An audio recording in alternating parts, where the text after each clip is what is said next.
ఉమ్మడి రాష్ట్రంలో తెలంగాణ వచ్చాక కూడా హకీంపేట్ కానీ పోలేపల్లి కానీ లగచర్ల ఓవరాల్గా కొడంగల్ తీసుకుంటే పూర్తిగా వెనుకబడ్డ జిల్లా, వెనుకబడ్డ నియోజకవర్గం.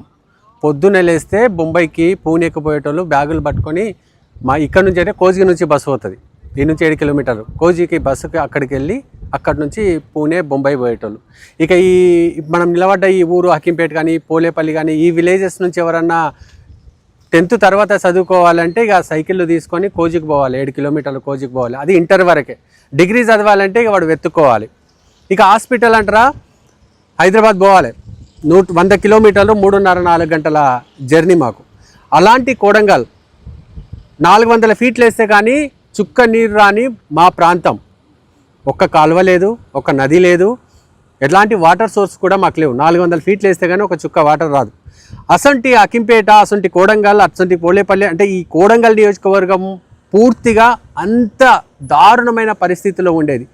ఇప్పుడు ఒక్కసారిగా రేవంత్ అన్న పుణ్యాన, రేవంత్ అన్న ముఖ్యమంత్రి అయిన తర్వాత ఈ నియోజకవర్గం చేసుకున్న అదృష్టం కొద్దీ ఈరోజు మనం నిలబడ్డ స్థలంలో ఈ రాష్ట్రంలో ఉన్న విద్యా సంస్థలన్నీ ఈ స్థలంలోనే వస్తున్నాయి. మనం ప్రస్తుతం హకీంపేట్ విలేజ్లో ఉన్నాం. ఈ హకీంపేట్ విలేజ్లో ఎడ్యుకేషన్ హబ్ వచ్చింది. మొత్తం రాష్ట్రంలో ఏమేమి విద్యా సంస్థలు ఉంటాయో ప్రభుత్వానికి సంబంధించిన ప్రతి విద్యా సంస్థ, engineering, medical, integrated, Sainik school, ఇలా ప్రతి విద్యా సంస్థ కూడా ప్రస్తుతం ఈ ప్లేస్లో వస్తుంది. ఆల్మోస్ట్ మీరు చుట్టూ చూస్తున్నారు, ఇక్కడ అంతా కూడా కన్స్ట్రక్షన్ జరుగుతున్న పరిస్థితి మనకు కనిపిస్తుంది. అన్ని బిల్డింగ్లు కూడా ఆల్మోస్ట్ పిల్లర్ స్థాయికి వచ్చేసినాయి. అంటే ఇంకొక సంవత్సరంలో పూర్తి ఇక్కడ అకాడమిక్ ఇయర్ అనేది స్టార్ట్ కాబోతున్నది. అంటే ఎంత అదృష్టం చేసుకొని ఉండాలి. 1000 కోట్ల రూపాయలు అంటే 5 లక్షల రూపాయల సీసీ రోడ్ రావడానికి ఒక ఎమ్మెల్యే చుట్టూ నెలల తరబడి తిరిగేటోళ్ళు మా పెద్దోళ్ళు 5 లక్షల సీసీ రోడ్ కోసం. అసంటి మా గ్రామాల్లో ఈరోజు 1000 కోట్ల రూపాయల అభివృద్ధి ఈరోజు జరుగుతుంది. కారణం రేవంత్ అన్న మాట ఇచ్చిండు, రేవంత్ అన్న పట్టుదల.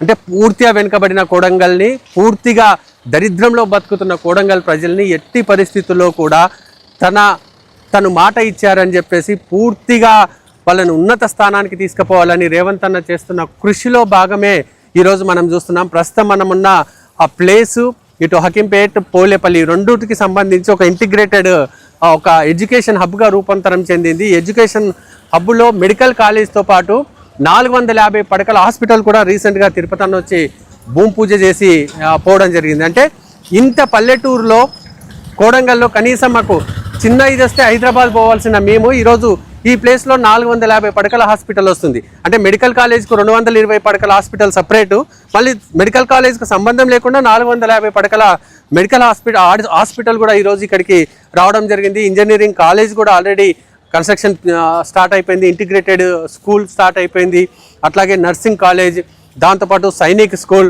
ఇట్లా చెప్పుకుంటూ పోతే ఆల్మోస్ట్ 220 ఎకరాల్లో 1000 కోట్ల పెట్టుబడులతో ఈరోజు ఈ ఎడ్యుకేషన్ హబ్ అనేది రూపాంతరం చెందుతుంది. విద్య, వైద్యం, నీరు, ఉపాధి కోసం కూడా ఈ ఏరియాలో భూసేకరణ కోసం ప్రభుత్వం నోటిఫికేషన్ ఇచ్చినాక టీఆర్ఎస్ పార్టీ చేసిన కొన్ని కుట్రల వల్ల కొంత టీఆర్ఎస్ కార్యకర్తలు చేసి కలెక్టర్ పైన దాడి చేసి అధికారుల పైన దాడి చేసినా కూడా ఆ రోజు రైతులు ఎక్కడా కూడా భయపడకుండా పూర్తిగా భూసేకరణకు సహకరించారు. భూసేకరణ అయిపోయింది. ఈరోజు ఎంత సంతోషంగా ఉన్నారంటే ప్రస్తుతం ఇప్పుడే ఇంకా ఏది స్టార్ట్ కాలేదు, జస్ట్ వర్క్ నడుస్తున్నప్పుడే ఈ చుట్టుముట్టు పల్లెల నుంచి పెద్ద ఎత్తున ఇక్కడ యువతకు కానీ మహిళలకు కానీ పెద్ద ఎత్తున ఉపాధి దొరుకుతుంది. ఇప్పుడు కరువు వచ్చేసింది, వర్షాలు లేవు. ఇప్పుడు చాలామంది ఈ ప్లేస్లలో పని చేసుకుంటున్నారు.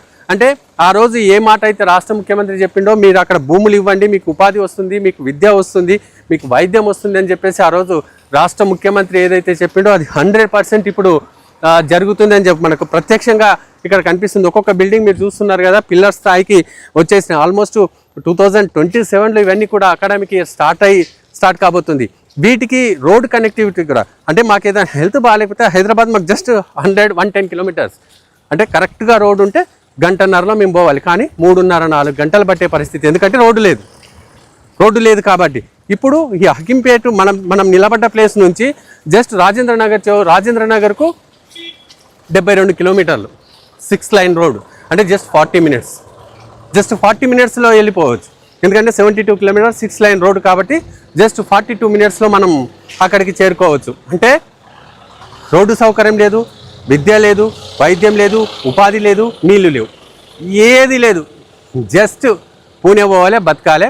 బోర్ వేసేవాడికన్నా అదృష్టం ఉండి 400 ఫీట్ల బోర్ వేస్తే నీళ్లు పడితే వాడన్నా వ్యవసాయం చేసుకోవాలి, లేదా హైదరాబాద్ వెళ్ళి బిల్డింగ్ల కింద పని చేసుకోవాలి. గదే మా పరిస్థితి. కోడంగల్లో నేను ఇక్కడనే చదువుకున్నా, నేను ఇక్కడే పుట్టినా కాబట్టి కోడంగల్ పూర్తిగా కోడంగల్ చరిత్ర ఏందో తెలుసు. ఎంత అధ్వాన్నంగా ఉన్నాం, ఎంత తొక్కబడి ఉన్నాం మేము కోడంగల్ నియోజకవర్గం. ఎందుకంటే కర్ణాటక బార్డర్లో ఉంటాం మేము, సగం కర్ణాటక భాష కూడా కలిసి ఉంటుంది మాకు. సో మమ్మల్ని ఈ రాష్ట్రం వదిలేసుకున్న పరిస్థితి ఉండే. అలాంటి కోడంగల్కి ఈరోజు మహర్దశ వచ్చింది. కోడంగల్ పేరు చెప్తేనే కోడంగల్, ఇప్పుడు మేము పట్నం పోవం చదువుకోవడానికి, పట్నం వాళ్ళే మా కోడంగల్కి వస్తారు చదువుకోవడానికి. పట్నం వాళ్ళే హాస్పిటల్ మా దగ్గరకు వచ్చే పరిస్థితి మాకుంది. సైనిక్ స్కూల్ తెలంగాణలో మొట్టమొదటి సైనిక్ స్కూల్ ఇప్పుడు ఇక్కడ రాబోతుంది, ఈ ఎడ్యుకేషన్ హబ్లో రాబోతుంది. సో ఓవరాల్గా ఈరోజు ముఖ్యమంత్రి స్వయంగా, అంటే ఏదో నిధులు ఇచ్చినా ఏదో జీవోలు ఇచ్చినా అయిపోయింది, పనులు నడుస్తాయి కదా అన్నట్లు లేదు. స్వయంగా ముఖ్యమంత్రి ఈరోజు ఈ స్థలానికి వచ్చి ఒక్కొక్క బిల్డింగ్ ఎంత కన్స్ట్రక్షన్ అయింది, ఎంత వర్క్ ఎట్లా నడుస్తుంది, దాంతోపాటు ఇంకెంత పెండింగ్ ఉంది, ఇవన్నీ కూడా స్వయంగా ఇక్కడ కూర్చొని ఒక 3-4 గంటల పాటు ఒక్కొక్క బిల్డింగ్ దగ్గరికి తిరిగి చూసి పూర్తిగా అదే టెంట్లో కూర్చొని ఆల్మోస్ట్ ఒక 3-4 అవర్స్ మొత్తం అధికారులను ఇక్కడికే పిలిపించుకొని ఇక్కడే కూర్చొని రివ్యూ చేయడానికి వస్తున్నారంటే ఎంత నిబద్ధతతో ఈ రాష్ట్ర ముఖ్యమంత్రి ఈ ప్రాంతాన్ని అభివృద్ధి చేయాలి, తన కోడంగల్ నియోజకవర్గాన్ని అభివృద్ధి చేయాలని ఎంత నిబద్ధతతో, ఎంత పట్టుదలతో ఉండడో మనకి ఇక్కడ జరుగుతున్న ఇవన్నీ చూస్తే కూడా తెలుస్తుంది. సీఎం ఇక్కడే రివ్యూ చేయబోతున్నారు ఈరోజు రాత్రికి.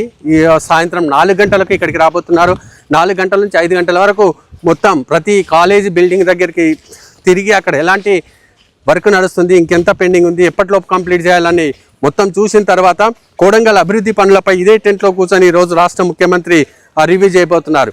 ఎప్పుడైనా చూసినామా స్థలానికి ఎక్కడ వర్క్ జరుగుతుందో ఓపెనింగ్లే సెక్రటరియట్లో కానీ ఇంట్లో కానీ కూర్చొని ఓపెనింగ్ చేసే పరిస్థితులు చూసినాం. అలాంటిది ఒక రాష్ట్ర ముఖ్యమంత్రి స్వయంగా ఇక్కడికి వచ్చి తను ఎక్కడైతే అభివృద్ధి చేస్తున్నాడో అభివృద్ధి స్థలంలోనే కూర్చొని అభివృద్ధి స్థలంలోకి ఆఫీసర్లను పిలిపించుకొని అక్కడనే రివ్యూ చేస్తున్నారు 3-4 గంటల పాటు. అంటే రేవంత్ అన్న నిబద్ధత, రేవంత్ అన్న పట్టుదల, రేవంత్ అన్నకి ఈ ప్రాంతం మీద ఉన్న ప్రేమ, కోడంగల్ని తనను గెలిపించిన కోడంగల్ను ఈ రాష్ట్రంలోనే గెలిపించాలి అన్న ఒక పట్టుదలతో ఈరోజు రేవంత్ అన్న ఇక్కడికి రాబోతున్నారు.